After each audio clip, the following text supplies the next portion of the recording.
Ben Wiedemann in Cairo on an important day there. We'll watch that as we go forward. Now, regardless of your own personal faith, you've likely heard the question, what would Jesus do? But here's a question more and more young people are asking. Is there a God?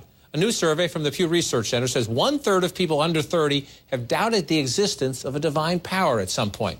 That means 68% haven't. Now compare that to the number 5 years ago when 83% of so-called millennials said they had never, ever doubted God's existence. Joining me now for some insight, Stephen Prothero, religious scholar at Boston University and a contributor to our CNN Belief blog.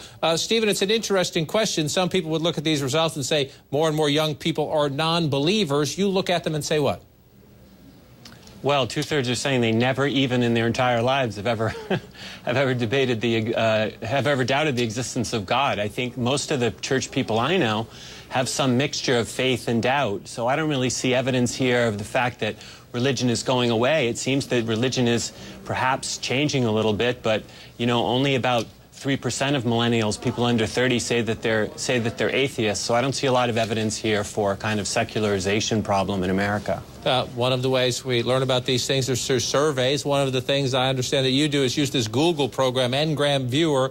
Tell us about the program and how it helps you keep track and what you learn from it about religious views. Well, it's one of these nerdy things you can find online, and what it does is it tracks words in books from 1800 until 2008, I think is the last year that they do it. And you can look for a particular keyword and match it up against another keyword and see how often that word shows up in books. It's kind of a blunt instrument, but it's a rough gauge to see how certain ideas or how certain people are sort of trending, as we might say, over time. I don't know if there's a database to make this test or to match this up, but are younger people today, you say, sure, it's a healthy skepticism. Of course, people at times, challenges and times in their lives, things happen. You doubt the existence of God. Do young people today ask that question more often than young people, say, 20, 50, or 100 years ago? I think it's possible, but if you track on that Ngram survey data, if you track the word faith versus the word doubt, you'll see that in the 19th century, faith was a more prevalent word than doubt, but really since about 100 years ago, they've been tracking pretty closely. And I think for most people in America, there's some mixture of faith and doubt in their belief. And so the fact that there's some doubt, after all, Mother Teresa told us that she doubted.